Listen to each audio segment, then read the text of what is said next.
محمد كما باركت على إبراهيم وعلى آل إبراهيم إنك حميد مجيد۔ میرے محترم بزرگوں اور دوستوں، حاضرین جمعہ، اللہ جل جلالہ عمن اوالہ کا بہت ہی بڑا احسان ہے کہ اللہ تبارک و تعالیٰ نے نماز جمعہ سے پہلے کچھ دیر دین کے نسبت سے کہنے اور سننے کے توفیق عطا فرمائی۔ اللہ تبارک و تعالیٰ سے دعا ہے کہ اللہ تعالیٰ ہمیں 100% سچ اور حق بات کہہ کر سن کر عمل کی توفیق عطا فرمائے۔ میرے دوستوں اور بزرگوں، اللہ تبارک و تعالی ہمیشہ سے ہے اور اللہ ہمیشہ رہے گا۔ اللہ تبارک و تعالی جو چاہتا ہے کرتا ہے اور جو چاہے گا کرے گا۔ اللہ رب العزت کے سامنے ہم دعا کر سکتے ہیں، کوئی زور اور زبردستی نہیں کر سکتے۔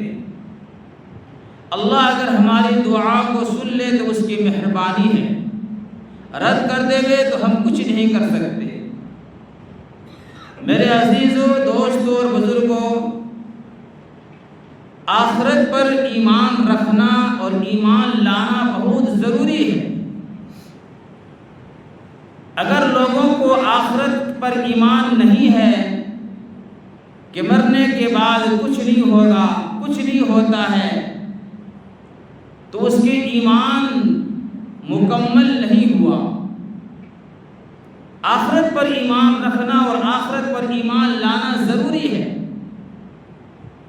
صحابہ کرام رضی اللہ تعالی عنہم اجمعین جب اللہ کے رسول صلی اللہ علیہ وسلم آخرت کے بارے میں کہتے تھے تو اس کو پورا یقین کرتا تھا اور اس پر پورے کے پورے عمل کرتے تھے۔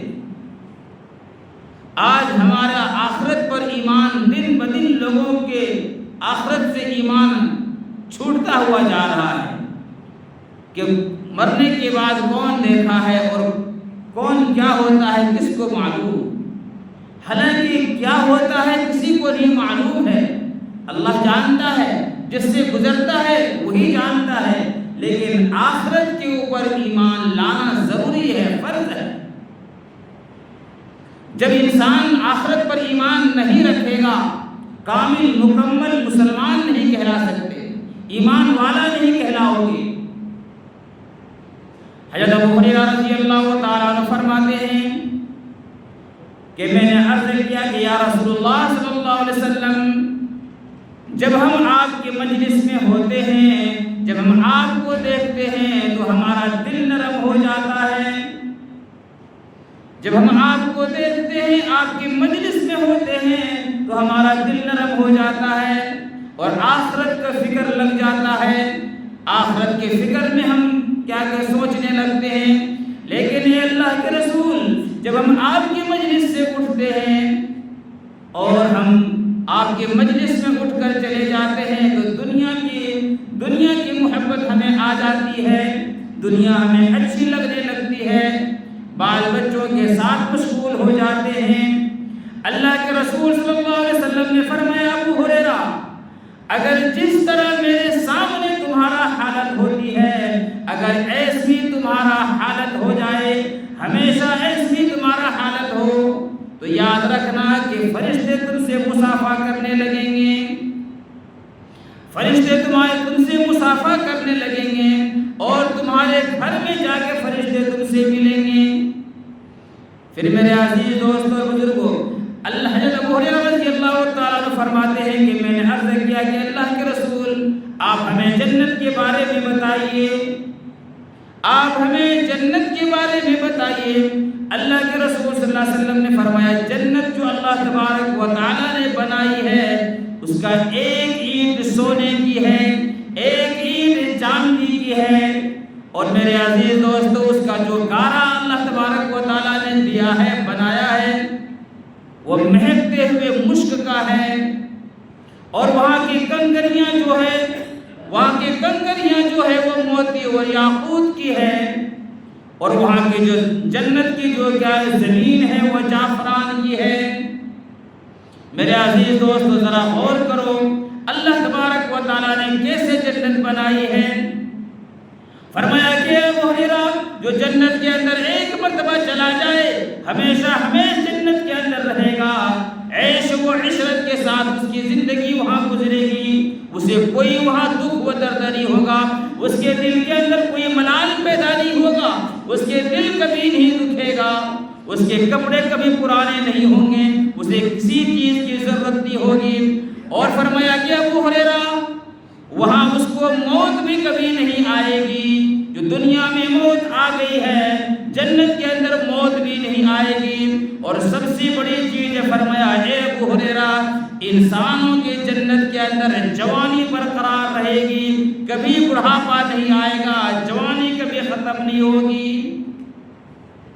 میرے عزیزو آج اگر ہم آخرت پر اللہ کے رسول صلی اللہ علیہ وسلم کی ان سب باتوں پر اگر ہمارا یقین ہو جائے، ہم اس پر پکے اتر جائیں، اگر ہم اس پر پورے کے پورے اللہ کے رسول صلی اللہ علیہ وسلم کی باتوں پر ہمارا یقین ہو جائے تو ہماری آخرت بھی سنور جائے گی۔ میرے عزیز دوستو اسی حدیث میں اللہ کے رسول صلی اللہ علیہ وسلم نے فرمایا کہ ابو ہریرہ 3 آدمی کی کبھی دعا اللہ رد نہیں کرتا ہے، جب دعا کے لیے اس کے ہاتھ اٹھتا ہے تو اللہ تبارک و تعالیٰ اس کی دعا کو ضرور قبول کرتا ہے۔ اس میں سب سے پہلے فرمایا عادل بادشاہ ہو، انصاف کرنے والا بادشاہ ہو۔ میرے عزیز دوستو آج دنیا کے اندر جتنی بڑی کرسی کی پاور ہے اتنی ہی لوگوں کے اوپر ظلم کرتا ہے۔ آج عادل بادشاہ کہاں ہے؟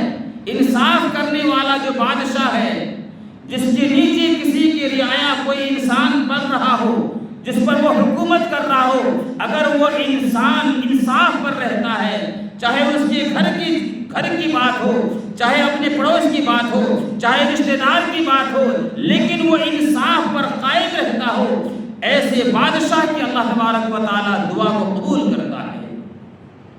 میرے عزیز دوستو اللہ کے رسول صلی اللہ علیہ وسلم نے فرمایا اور ایک جب انسان اللہ کی رضا کے لیے روزہ رکھتا ہے، سحری بھی حلال رزق سے کیا ہے اور افطاری بھی حلال رزق سے کرے گا، جب تک کہ وہ روزہ افطار نہیں کیا ہے وہ روزے کی حالت میں ہوتا ہے، میرے پیارے دوستو اس کے جب وہ ہاتھ اٹھاتا ہے دعا کے لیے ہاتھ اٹھاتا ہے، اللہ تبارک و تعالیٰ اس کی دعا کو ضرور قبول کرتا ہے۔ اور ایک تیسری فرمایا کہ ابو ہریرہ جب کسی مظلوم کی بددعا، جب کوئی مظلوم اپنا ہاتھ اٹھاتا ہے اور دعا کرتا ہے، آسمان بادلوں کو چیرتے ہوئے آسمان کی طرف چلا جاتا ہے، اس مظلوم کی دعا جب آسمان پر جاتی ہے اس کے آسمان کا دروازہ کھل جاتا ہے، اللہ کے حضور میں وہ دعا جاتی ہے، اللہ رب العزت کہتا ہے میری عزت کی قسم، میری جلال کی قسم، میں تمہاری بات کو تمہاری بددعا کو ضرور قبول کروں گا، چاہے کچھ دیر تاخیر ہی صحیح، لیکن تم جس کے لیے بددعا کیے ہو یا جس کے لیے دعا جس کے لیے حق میں کیے ہو، تمہارا ہاتھ جو اٹھا ہے یہ خالی ہاتھ نہیں جائے گا، چاہے کچھ دیر ہو جائے۔ میرے عزیز دوستو یہ صحابہ کرام رضی اللہ تعالیٰ عنہم اجمعین آخرت پر ایسے ایمان رکھتے تھے کہ جو اللہ کے رسول نے فرمایا اس پر پورے کے پورے اترتے تھے۔ ایک عربی صحابی کہ اللہ کے رسول صلی اللہ علیہ وسلم کے خدمت میں حاضر ہوا، دیہات کا رہنے والا ہے، سونے کی انگوٹھی پہن کر آ گیا۔ میرے پیارے دوستو اللہ کے حضور کی مجلس، اللہ کے رسول اللہ صلی اللہ علیہ وسلم کی مجلس میں آ کر بیٹھ گیا۔ اللہ کے رسول کو جب اس پہ انگوٹھی کے اوپر نظر پڑا کہ یہ انسان دیہات کے رہنے والا ہے، اس کو مسئلے کا معلوم نہیں، اللہ کے رسول صلی اللہ علیہ وسلم نے اس انگوٹھی کو نکال کر اور زمین کے اندر پھینک دیا اور فرمایا کہ یہ مردوں کے لیے پہننا یہ ناجائز ہے، یہ حرام ہے، یہ مردوں کے لیے سونا پہننا جائز نہیں ہے۔ میرے عزیز دوستو اللہ کے رسول صلی اللہ علیہ وسلم کی مجلس لگی ہے اور انگوٹھی انہوں نے اللہ کے رسول نے اتار کر پھینک دیا۔ دیہات کا باشندہ تھا، مسئلے کا علم نہیں تھا۔ جب مجلس ختم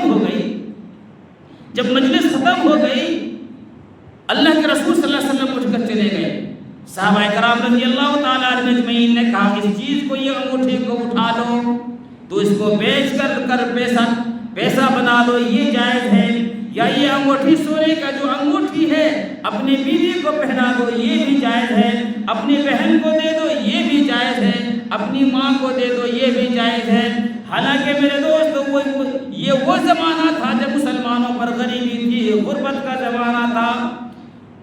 بالکل صحابہ کرام رضی اللہ تعالیٰ علیہ اجمعین نے صحیح مسئلہ بتایا، لیکن وہ صحابی کہنے لگے خدا کی قسم قیامت آ سکتی ہے، میری جان جا سکتی ہے، لیکن میں اس انگوٹھی کے اوپر اپنا اٹھانے کے دور کی بات ہے، میں اس میں تھوکنا پسند نہیں کروں گا، اس میں ہاتھ لگانا پسند نہیں کروں گا۔ فرمایا کیوں بھائی؟ فرمایا جس چیز کو اللہ کے رسول صلی اللہ علیہ وسلم نے پھینک دیا ہو، ناپسند کیا ہو، اس چیز کو میں دوبارہ اٹھا لوں تو غلامی کون سی بات کی ہوگی؟ پھر اللہ کے رسول کی غلامی کہاں؟ میرے عزیز دوستو، یہ صحابہ کرام رضی اللہ تعالیٰ علیہ اجمعین کا ایمان تھا کہ جو اللہ کے رسول صلی اللہ علیہ وسلم نے زبان سے جو بات نکل گئی اس کو فوراً صحابہ کرام رضی اللہ تعالیٰ علیہ اجمعین اس چیز کو اپناتے تھے اور عمل کرتے تھے۔ آج ایسے مسلمانوں کو سب کو معلوم ہے کہ سونا پہننا مردوں کے لیے جائز نہیں ہے، پھر بھی ساتھیوں کے اندر اپنے داماد کو فلاں آدمی کو سونا دیتا ہے۔ یاد رکھیے گا، اگر انہوں نے دیا، مسئلہ یاد رکھیے گا، آپ نے دی اور انہوں نے سونا پہن لیا تو آپ پر بھی گناہگار ہوں گے اور وہ بھی گناہگار ہوگا۔ سونا دینا کسی کو جائز ہے، کسی کو دینا جائز ہے، لیکن وہ انسان اس چیز کو بیچ کر پیسہ بنا لے، اپنے بیوی بچے کو دے دے۔ اگر وہ سونے کی انگوٹھی کو پہنتا ہے تو وہ پہنے ہوئے اس جیسے حرام چیز کو پہننا کتنا بڑا گناہ ہے۔ جب آپ نے دیا ہے تو گناہ کے اندر آپ بھی شامل ہیں۔ ہم تو ڈوبے ہیں صنم، آپ کو بھی لے کر ڈوبیں گے، وہی حال ہے۔ میرے دوستو، اس چیز کے لیے اور کوئی چیز دے دو، یا سونا ایسے ہی دے دو اس کو کہ یہ سونا آپ کو ہم نے دیا ہے، وہ اپنے پیسے بنا لے۔ میرے پیارے دوستو، ایک اور صحابی آتا ہے اللہ کے رسول صلی اللہ علیہ وسلم کے دربار میں اور سرخ کپڑا پہن کر آتا ہے، اللہ کے رسول صلی اللہ علیہ وسلم کو آ کر سلام کرتا ہے۔ اللہ کے رسول نے سلام کا جواب نہیں دیا۔ یہ صحابہ پریشان ہو گئے کہ کیا بات ہے، اللہ کے رسول نے میرے سلام کا کیوں نہیں جواب دیا؟ میرے پیارے دوستو، صحابہ سے پوچھنے لگا کیا بات ہو گئی، میں تو مارا جاؤں گا، میں تو ہلاک ہو جاؤں گا، اللہ کے رسول نے میرے سلام کا جواب نہیں دیا بلکہ چہرے پھیر لیا۔ صحابہ نے بتایا کہ یہ آپ نے جو یہ سرخ رنگ کا کپڑا پہنا ہے، یہ پہننا یہ چیز اللہ کے رسول صلی اللہ علیہ وسلم کو پسند نہیں ہے، اور ایسے کپڑا مرد کو پہننا بھی نہیں چاہیے۔ میرے عزیز دوستو، غربت کا زمانہ ہے، یہ نہیں آج ہمارے پاس پورے کے پورے پیٹیاں بھرا ہوا ہے، بازار جانے کے لیے الگ لباس ہو، دکان جانے کے لیے الگ لباس ہو، رشتہ دار میں جانے کے لیے الگ لباس ہو۔ یہ اس زمانہ نہیں تھا، بالکل غربت کا زمانہ تھا۔ یہ صحابی میرے عزیز دوستو وہاں سے اٹھتا ہے اور سیدھے گھر کے اندر گیا، دیکھا گھر کے اندر چولہا جلا ہوا تھا، آگ لگی ہوئی تھی، اس نے اس کپڑے کو نکالا اور چولہے کے اندر ڈال دیا، چولہے کے اندر ڈال دیا۔ پھر وہ صحابی آتے ہیں اور اللہ کے رسول صلی اللہ علیہ وسلم کو سلام کیا۔ اللہ کے رسول صلی اللہ علیہ وسلم نے سلام کا جواب دیا اور مسکرا دیے۔ پھر اللہ کے رسول نے پوچھا وہ کپڑا تو نے کیا کیا، وہ کپڑا تو نے کیا کیا؟ فرمایا کہ اللہ کے رسول وہ کپڑا تو میں جلا دیا، آگ کے اندر ڈال دیا۔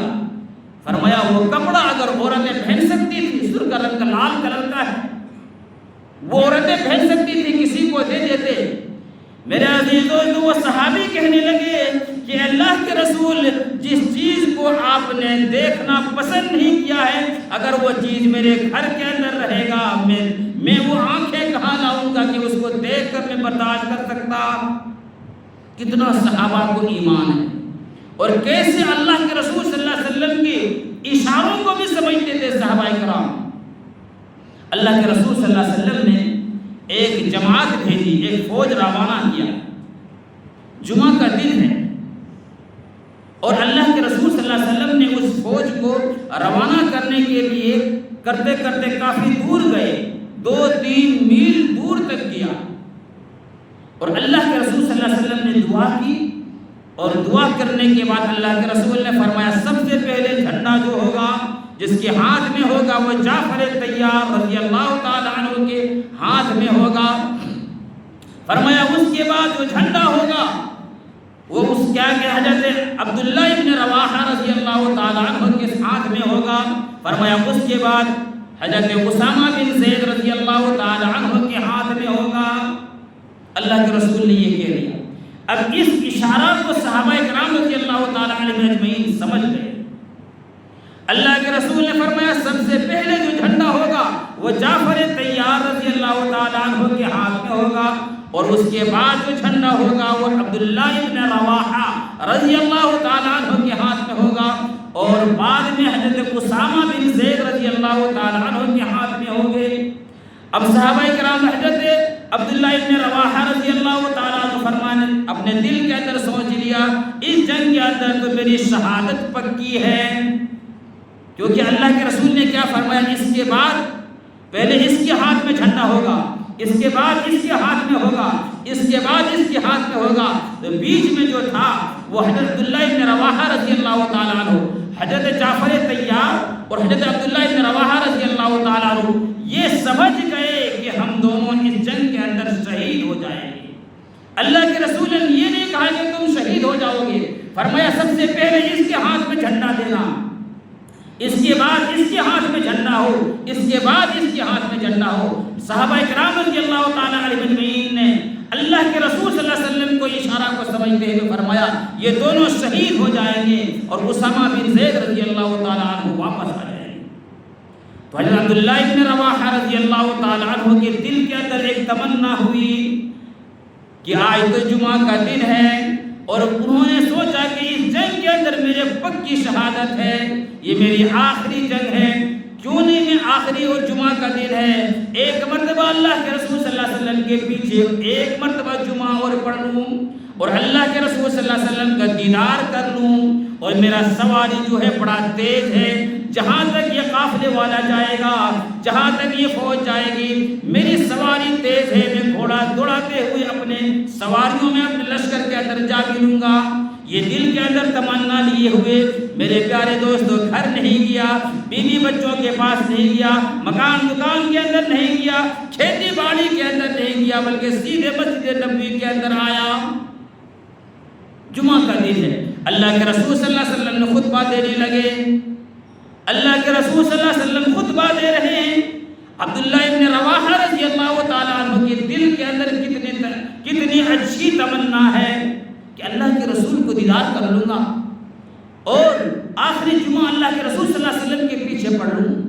اللہ کے رسول صلی اللہ علیہ وسلم نے جمعہ کے دن خطبہ دیتے ہوئے حضرت عبداللہ ابن رواحہ رضی اللہ تعالیٰ عنہ کی نظر پڑی، اس پر نظر پڑی، اور ایک روایت میں ہے کہ حضرت جب جمعہ کی نماز ختم ہو گئی تو حضرت عبداللہ ابن رواحہ رضی اللہ تعالیٰ عنہ پھر اللہ کے رسول صلی اللہ علیہ وسلم سے مصافحہ کرنے کے لیے آئے، ملنے کے لیے آئے۔ اللہ کے رسول نے فرمایا عبداللہ میں تجھے تو فوج کے ساتھ بھیج دیا تھا، تو یہاں کیسے؟ فرمایا کہ اللہ کے رسول آپ کے اشاروں سے میں سمجھ گیا، آپ کی باتوں سے میں سمجھ گیا کہ یہ میری آخری جنگ ہوگی، اس کے بعد میں دنیا کے اندر نہیں رہوں گا، اس جنگ کے اندر میری پکی کیا کہ شہادت ہے۔ اے اللہ کے پاک نبی میں بیوی بچوں کے پاس نہیں گیا، میں اس کو کچھ نصیحت کرنے کے لیے نہیں گیا، بلکہ میرے تمنا یہ تھی میں ایک مرتبہ آپ کو اور دیدار کر لوں اور آپ کے پیچھے میں ایک مرتبہ جمعہ کی نماز پڑھ لوں، اور میری سواری بڑی تیز ہے اس لیے میں آ گیا ہوں، جا کے ان سواریوں کے ساتھ جا ملوں گا۔ میرے پیارے دوستو اللہ کے رسول صلی اللہ علیہ وسلم نے ایک ٹھنڈے سانس لیا، فرمایا تمہارا نیت بالکل درست ہے، لیکن تم یاد رکھنا اے عبداللہ تم یہ کہہ رہے ہو کہ میں وہ سواری کے ساتھ جا ملوں گا، کل قیامت کے دن جو میں پہلے صبح روانہ کیا تھا اور میری ایک بات پہ جو فوج چلی گئی تھی اور فوج جو جا رہی ہے وہ جب جنت کے اندر جائے گی اس کے بعد 500 سال کے بعد تجھے جنت ملے گی، وہ جنت میں جانے کے بعد 500 سال کے بعد تجھے جنت میں جانے کا حکم دے گا۔ فرمایا اللہ کے رسول ایسا کیوں؟ میرے نیت بالکل صحیح ہے، میرے درست ہے۔ فرمایا عبداللہ اس لیے کہ میں جو بات کہا ہوں، جو میں حکم دیا ہوں، اس کو حکم کو ماننے میں تم نے تاخیر کی، تم نے میری بات کو ماننے میں تاخیر کی۔ آج اللہ کے رسول صلی اللہ علیہ وسلم کی ہمارے درمیان کیا چیز نہیں ہے، کون سی ہماری سنتیں نہیں ہیں، لیکن ہم کیا عمل کر رہے ہیں، ہم کیا عمل کر رہے ہیں میرے دوستو؟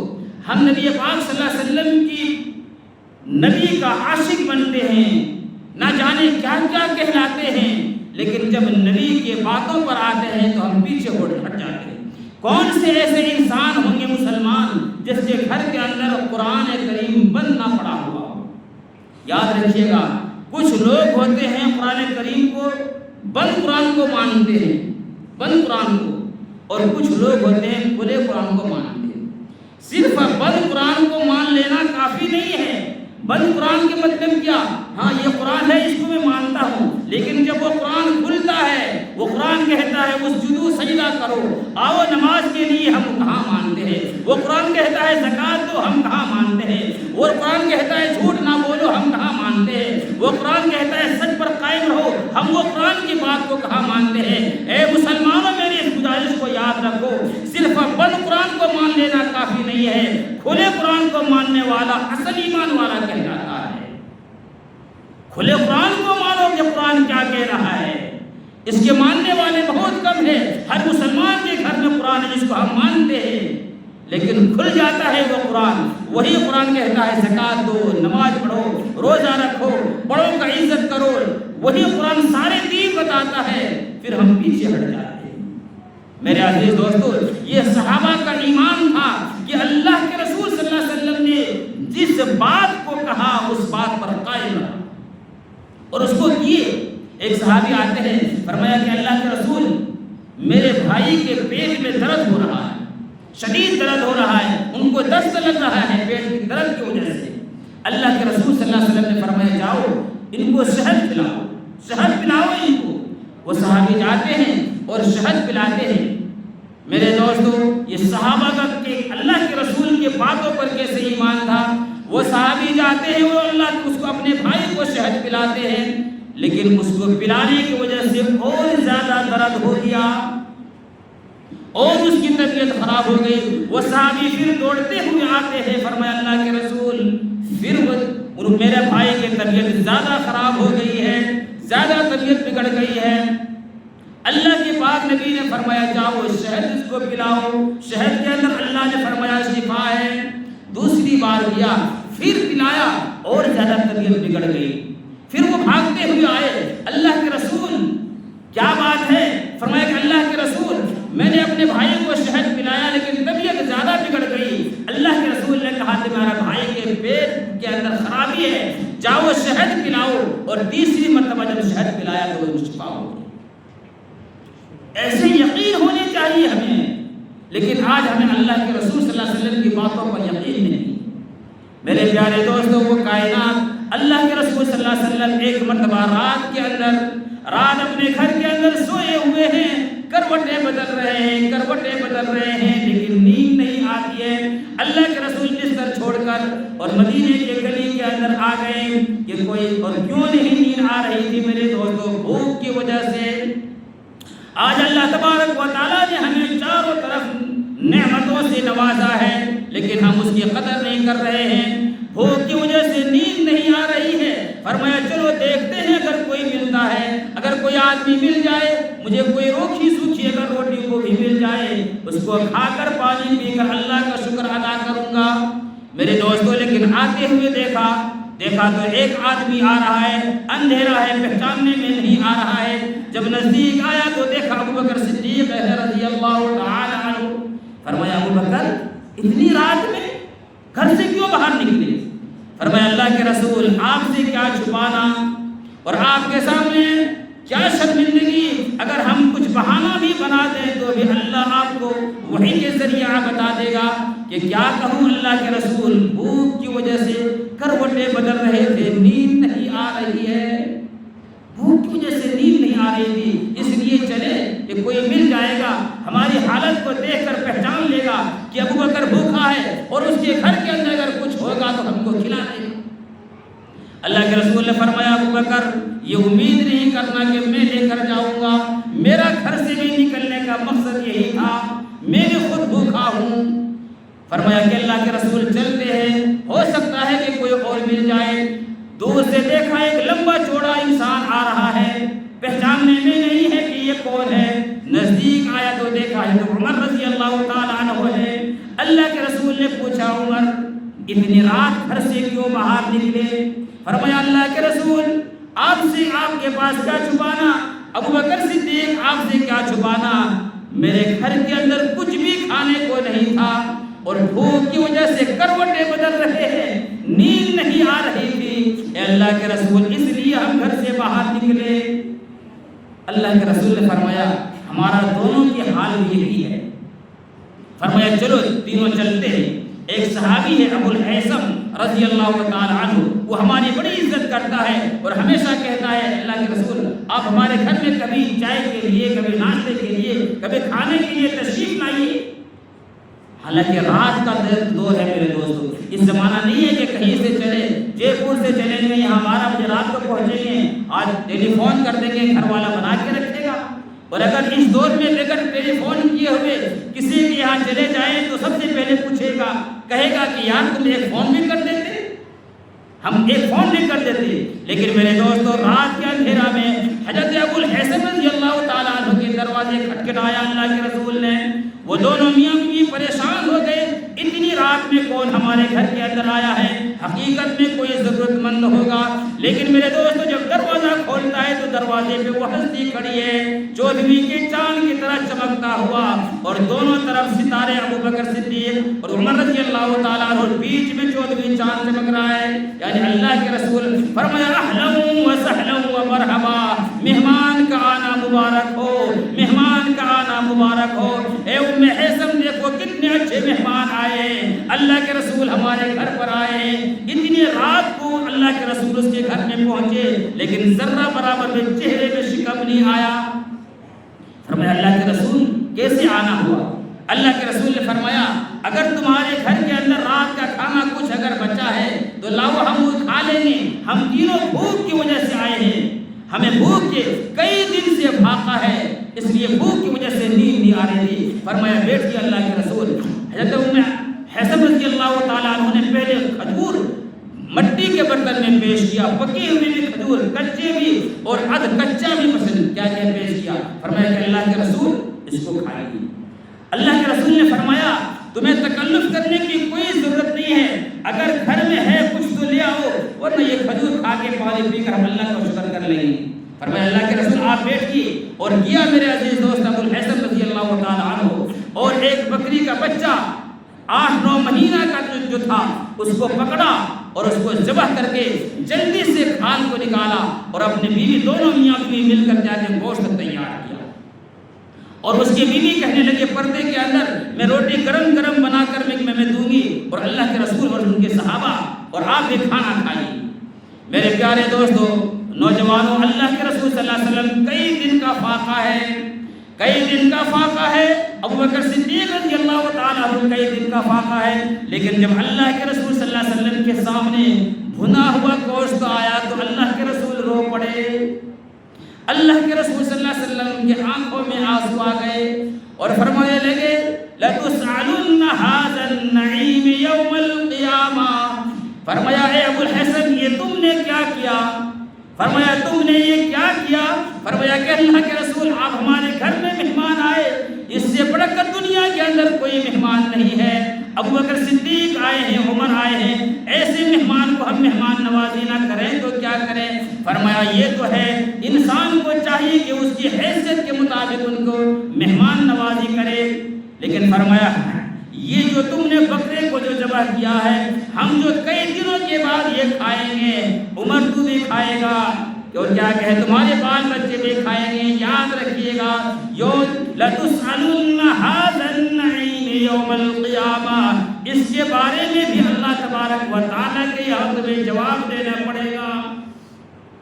یعنی جائز چیز میں بھی فضول خرچی کرنے سے منع ہوا ہے۔ اب 2 آدمی مہمان آئے ہیں، آدھا کلو گوشت 1 کلو گوشت بہت تھا، تو نے پورے کے پورے بکرے ذبح کر دیا۔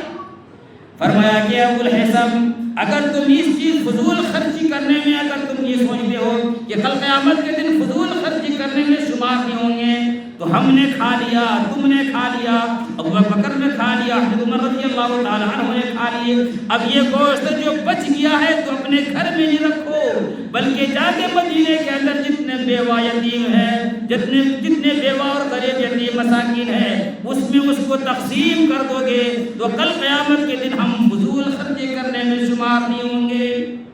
اور جب اللہ کے رسول صلی اللہ علیہ وسلم کے سامنے وہ کھانا آیا تو ایک روٹی اور دو بوٹی، بخاری شریف کی یہ حدیث ہے، ایک روٹی اور دو بوٹی اسی روٹی کے اوپر رکھا اور اس کو سمیٹ کے کہا کہ جاؤ یہ فاطمہ کے میری بیٹی فاطمہ کو دے کر آؤ۔ 8 دن یا 15 دن تک وہ کھانا نہیں کھایا۔ تو جب اللہ کے رسول صلی اللہ علیہ وسلم وہ ایک روٹی اور دو بوٹی دے رہے تھے تو حضرت ابو الحسن کی بیوی نے سن لیا اور اپنے شوہر کو بلائے ادھر آؤ۔ فرمایا ایک روٹی میں کیا ہو؟ روٹی کا سائز نہیں بتایا گیا، کئی روٹی بڑی بھی ہوتی ہے کئی چھوٹی بھی ہوتی ہے، روٹی کا لفظ آیا۔ فرمایا ایک روٹی میں کیا ہوگا؟ یہ 3-4 روٹی لے جاؤ اور ایک برتن میں بھر کر گوشت دیا، فاطمہ بھی کھائیں گے، علی بھی کھائیں گے رضی اللہ تعالیٰ عنہ اجمعین، اور حسین کریمین بھی کھائیں گے اور گھر کے اندر کوئی کھا لے گا۔ لیکن میرے دوستو جب وہ ابو الحسن رضی اللہ تعالیٰ عنہ کو لے کر جانے لگے، فرمایا ابو الحسن ادھر آؤ، ادھر آؤ۔ فرمایا کیا تم لے کر جا رہے ہو؟ فرمایا فاطمہ کے لیے کھانا۔ فرمایا کھولو تو اس کو۔ اللہ کے رسول نے جب دیکھا کہ بھرا ہوا گوشت ہے کیا کہ برتن کے اندر، فرمایا ابو الحسن یہ دوبارہ تو غلطی کر رہا ہے، ایک تو یہ غلطی کیا کہ پورے کے پورے بکرے کو ذبح کر دیا، اور اتنا کھانا تم میرے بچی کو فاطمہ کے لیے لے کر جا رہے ہو، اتنا پیٹ بھر کے اتنا کھانا اگر کھا لے گی اللہ کا شکر کیسے کرے گی؟ اس سے زیادہ غریب مدینے کے اندر بیوہ اور یتیم ہے، اس کو کھانا پہنچاؤ۔ میرے پیارے دوستو ان سب واقعات سے، ان سب احادیث سے ہمیں یہ پتہ چلتا ہے کہ اچھی چیز میں بھی فضول خرچی کرنے سے اللہ کے رسول صلی اللہ علیہ وسلم نے ہمیں منع فرمایا۔ میرے عزیزو دوستو نوجوانوں، ہمیں چاہیے کہ ہم ہر ایک چیز اللہ کے رسول صلی اللہ علیہ وسلم کی باتوں پر یقین کریں، یقین رکھیں میرے عزیز دوست، ایک نہ ایک دن اس دنیا کو چھوڑنے پڑے گا، اور پھر اس دنیا سے چھوڑ کر جو کچھ کیے ہیں وہ اللہ تبارک و تعالیٰ کے یہاں حساب دینے پڑے گا۔ آخرت پر ایمان رکھو، آخرت پر ایمان رکھو، یہ دنیا ختم ہو جائے گی، جو ہمیشہ ہمیش کی زندگی باقی رہے گی اس پر ایمان رکھو اور اس کے لیے تیاری کرو۔ اے میرے پیارے دوست اور بزرگوں نوجوانوں، آج ہماری زندگی 60-70 سال کی زندگی ہے، اس کے لیے ہم کتنے اچھے مکان بناتے ہیں، اس کے لیے ہم کتنے اچھے پروگرام کرتے ہیں، لوگوں کو بلاتے ہیں، خوشیاں مناتے ہیں۔ اللہ نے دی ہے تو بناؤ، لیکن جہاں ہمیشہ ہمیش کی زندگی جو رہے گی، جہاں ہمیشہ ہمیش کے لیے رہو گے، اس کے لیے کیا تیاری کیے ہو؟ آج اگر میرے دوست کہیں ہم باہر ملک جاتے ہیں، اگر ٹکٹ کے اندر تھوڑی سی غلطی ہوتی ہے وہاں سے نکال دیا جاتا ہے، آپ کو پکڑ لیا جاتا ہے۔ ارے میرے عزیز دوستو، صبح سے لے کر شام تک ہم اللہ اور اس کے رسول کی نافرمانیاں کر رہے ہیں، اللہ اور اس کے رسول کی باتوں کو ٹھکرا رہے ہیں، کیسے ہمیں جنت ملے گی؟ کیسے ہمیں اتنی خوبصورت جنت، اتنی مہنگائی جنت جو ایک اینٹ سونے کی ہے، ایک اینٹ چاندی کی ہے، یاقوت کے ہیں، زمرات کے ہیں، میرے دوستو جعفران کے ہیں، مشک کے ہیں، ایسے کیسے مل جائے گا؟ اس کے لیے اللہ اور اس کے رسول کی باتوں کر، اللہ اور اس کے رسول کی اطاعت کرنے پڑیں گے۔ اللہ تبارک و تعالیٰ سے دعا ہے اللہ رب العزت ہمیں اور آپ کو کہنے سننے سے زیادہ عمل کی توفیق عطا فرمائے۔ وما توفیق الا باللہ۔